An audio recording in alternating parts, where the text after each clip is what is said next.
Yes, thank you. So thank you again, Nuno, for the invitation and MDENet for this invitation. So hello everyone and good morning. So for today's presentation, as Nuno said, I'll be presenting navigating rich and complex models with gentlemen. My name is Edouard Lafontant. I'm a PhD student under the supervision of Professor Eugène Seriani at University of Montreal. I believe Professor Eugène Seriani is also in the audience. So for our presentation, first we'll go through the background to understand where we find ourselves when discussing gentlemen. That will be in domain-specific modeling editors, and then we'll go on presenting gentlemen core principles and features, followed by the demonstration where we will showcase one use case and the integration into an application. We'll end it with the outlook, presenting the roadmap, what we have planned for the coming month, and also some future work. And afterwards, the discussion, though I believe that will come after the second presentation, where we'll do a series of Q&A and various exchanges. So domain-specific modeling editors, modeling itself here rely a lot on domain-specific languages, at least model-driven engineering, domain-specific modeling are centered around that. So they offer substantial gain in expressiveness and ease of use when compared to general purpose languages such as Java, C, and Go. So as you can see on the right, we have two language workbenches. Those are the tools that we're going to be using to define those domain-specific languages and their IDE as well. So they come in two flavors, or at least we can distinguish two categories of language workbenches in terms of editing. We have parser-based approach and the projectional editing approach. In a parser-based one, as we see here with Xtext, for example, this is a free-form style of parser base, but the idea is still the same, is that at every token given on the canvas, then a parser comes and scan the whole content, validate it, build like this the abstract syntax tree, and use the grammar to validate whether or not there are some errors, giving some various cues. So although it has a certain sense of freedom, it is error prone since the user can type in anything and then get the answer as to whether or not what he has entered is valid. So the alternative here, projectional editing, do without the parser and by allowing the user to manipulate the abstract syntax tree directly. As you can see here, a good proponent of projectional editing is MPS, and you can see that the user really only has to fill in the blanks. The abstract syntax tree is the one that's going to be guiding the editing experience. From the abstract syntax tree, we're going to project some element on the screen, leaving some areas where we can complete the tree rather than build it. So this is the flow that we get in operational editor, a fill in the blank kind of flow where you're only allowed to add elements on very specific areas. But though it seems like a restriction, it also gives us a lot of freedom because we can use any notation we want, as the notation itself won't be validated. So then we can use tables, we can use equations, we can use graphics, we can really, anything really that can be presented on the screen and attach to the abstract syntax trees nodes underneath.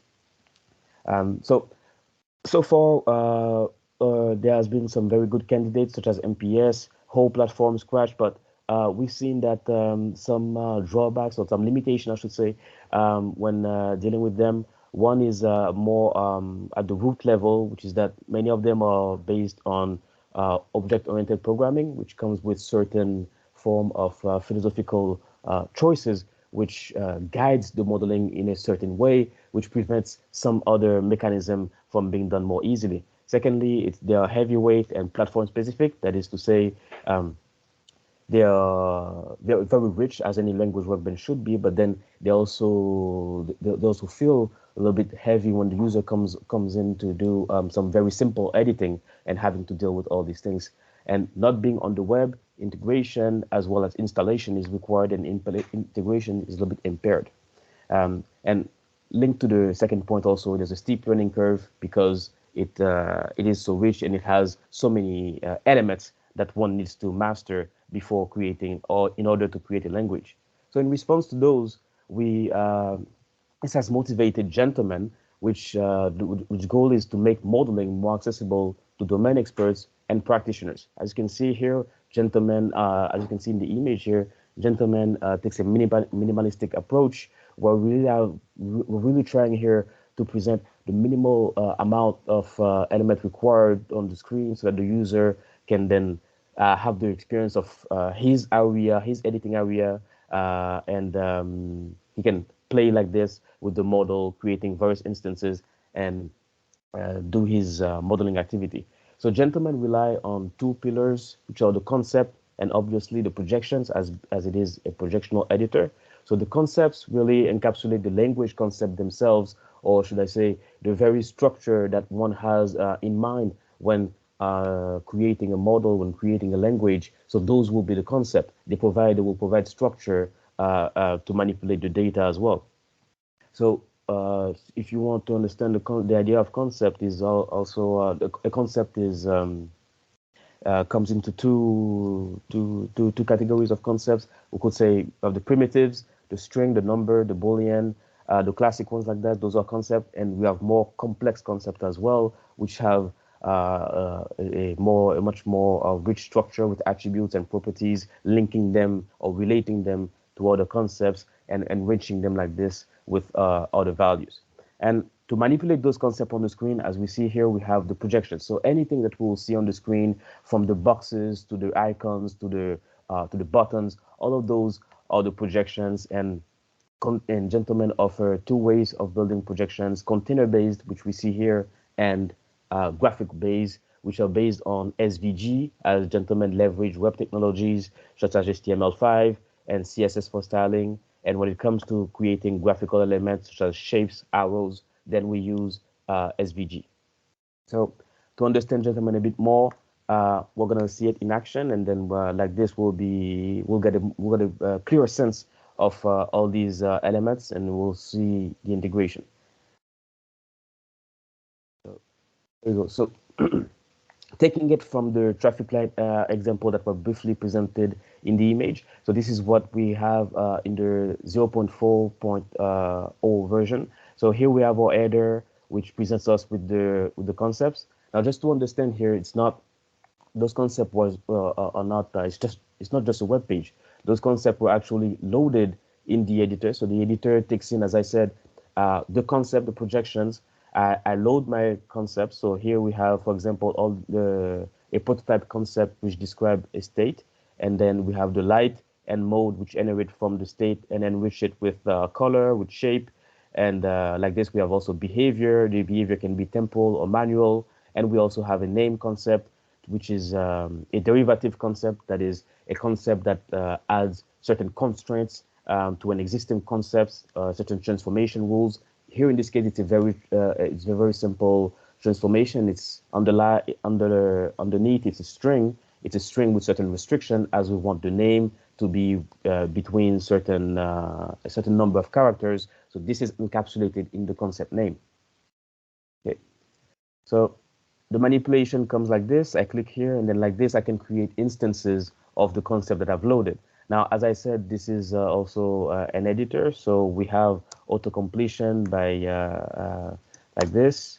Here, for example, I don't have auto-completion. I can go here and like this, make a connection. So as you can see here, those projections are very intuitive. This we confirmed this through an experiment, and most users noted how using those text boxes, those list boxes like this, really helped when it comes to handling and manipulating the models and progressively building it like this. So this is the usual editing flow when manipulating concepts in Gentlemen like this with your projections. Now, of course, we can also capture one concept. As you can see here, the blue line captures the whole concept and copy it, and then come here and paste it. So though this should not have appeared like this, but this gives us really an idea of what's happening under the hood.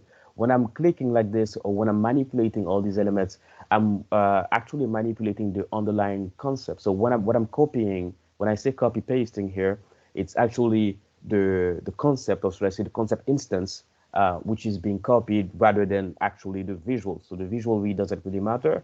It's simply here comparing two nodes. Here it's copying this one, and it's looking here, oh, this is another light node, or another light concept, if you will. and then like this, it can input the value and paste it.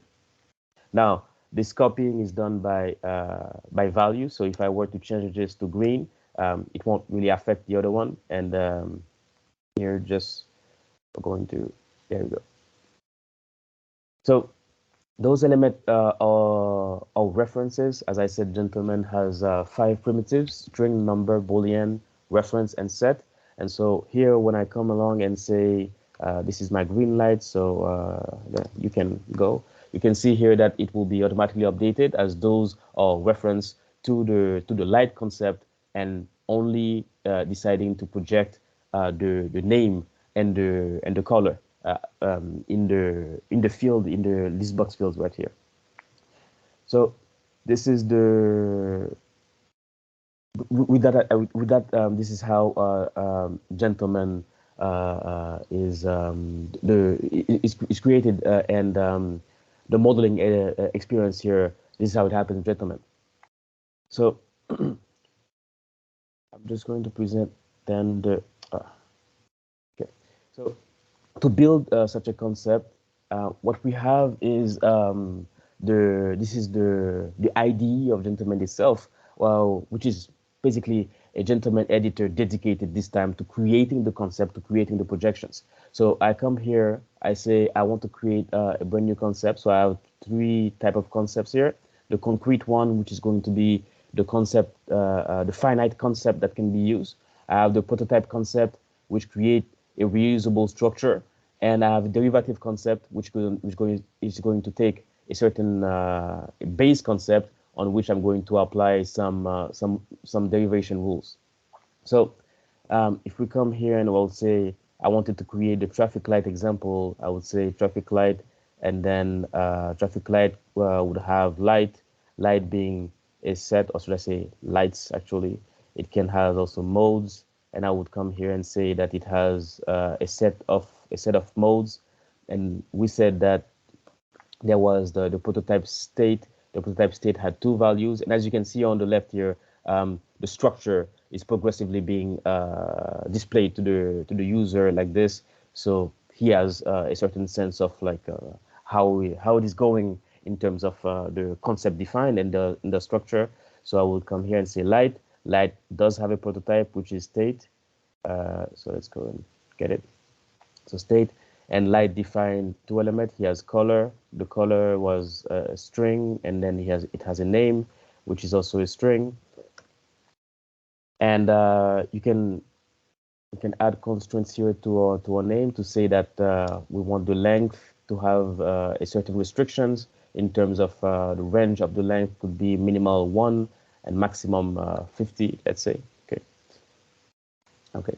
So this is the flow here when creating the concepts. I come here and progressively like this, I define my concept. And after I'm done creating my concepts, I can go ahead and build the concept on here. The concepts are not finished, so I won't be able to build it yet. But this is the meta modeling flow, if you will, the flow where you're creating all these concepts that will then be instantiated when we load them in the editor. So this is the concept. This is for building concepts, and for building the projections. First, we load our concepts. So we can go and say, here I'm on the CMS model. I can take the tool concept, for example, and here it has only 1 tool. Although this is not. Let's take one with more concept defined in it. Let's say we take the person concept. Okay, there we go. So we have the person concept. So here we can say the concept person. I can see that it has first name, last name, email, all these attributes, and then I can start creating a projection for it. So then, okay, this is the projection for person, and I can start by adding a container, adding some text and some verse images. But basically, like this, I'm creating all my projections that will be attributed to the concept person. And then I will go to affiliation and do the same. I'll be doing the same for name, email, and phone. And I can even define projection specific to a primitive. So in that case, when I'm dealing with a primitive, that's how I'll be able to attach a field, such as a text field, to handle some strings. If I go ahead for Boolean values, then I can use a binary field, which is basically a field that has to state. If I have a reference, then I can go ahead and then create a choice field, because the reference will be basically listing some choices. And like this, I can build my projections and build them at the end. And this is how I get the concepts and projections that are later on loaded into an editor, which generate the editing environment that the user is going to be using. So this is the editing flow there and the meta modeling flow when using Gentleman. And lastly, I wanted to also show an integration. So I suppose some of you or most of you have been are familiar with CMS, that is to say management system. So basically, it's a tool that allows you to manage the content of an existing platform. So a lot of web platforms today are data driven, so it's really practical here to have a way to go through that data and manipulate it in a structured way like this. So this is an integration, for example, to manipulate the Geode's website. So very quickly, if I were to show this,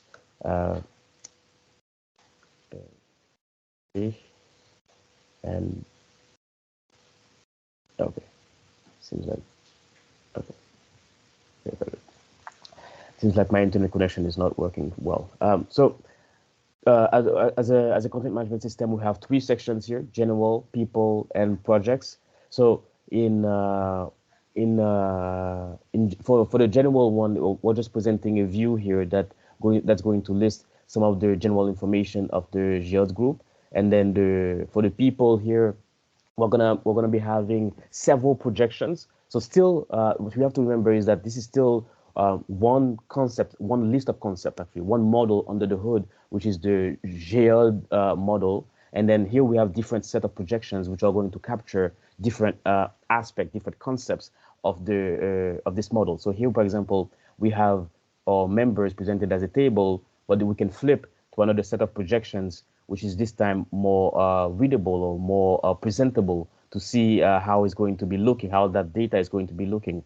And we can go ahead and edit it, for example, by saying this is her name, and we'll see that this will be reflected in that projection as well as in the table projections, as we can see here. So this is actually 4 projections that are loaded here in the editor, and that can be switched like this between themselves to see different view of the projections or different layers of the projection. And this can be used really to also handle, as we have experimented this, or I've experimented this, to handle also permissions, so that depending on who's logged in, I can show different sections, different attributes. I can allow some fields to be editable, some fields to be not editable, or to be editable in a certain way or to a certain extent. So this is the potential here that we have by using Gentleman and integrating Gentleman in an application such as the Geode CMS. So to see here, lastly, I'm going to briefly show for the integration what was needed as far as the technical aspect is concerned. Basically, all you need is to, as you can see here, annotate one div or one element of your HTML page as an editor. So data gentleman editor is all that's required here. And at the end, of course, you put the gentleman library must be loaded, because gentleman is packaged as a JavaScript library. It's loaded on the page, and here it's bundled into this CMS library. And like this, you can span your editor and then have it ready to be used within your application. Of course, you will provide it with your configuration, but the elements that are needed to integrate with Gentleman are very minimal, actually. So that's it for demonstration. And so on the roadmap, what we have coming soon is adding some drag and drop support enabling key binding so that the user can configure, or I should say in that case, maybe the programmer can configure um, the key bindings to do copy pasting, to do saving, to navigate also through the elements and do search. We'll also add some advanced importing and exporting options. Currently, gentlemen support importing data from an eco model as well as a YAML files, and on the exporting side, JSON, YAML, and XML and eco as well are supported. But we want to have further integration options so that maybe you can just simply say input from an Excel sheet or input from this service, and then like this you can create a pipeline. And lastly, also update and finalize the documentation. This is what we have on plan for the coming month. And on the horizon, in terms of research, deep fundamental changes, one thinking about a repository of concepts so that the concept can have high availability and can be reused in many different contexts, and also new mechanism to build projections. So um, Gentleman is being actively developed as an open source project. It's available on GitHub. Here you have the link. I encourage you if you want the latest update, to follow the repository, and of course provide all sorts of feedback if you use it. Open a ticket. We'll always have someone ready to take care of those issues, and we're always happy to have support. So thank you everyone, and that's it for my presentation. So as I said, we'll do the discussion later. So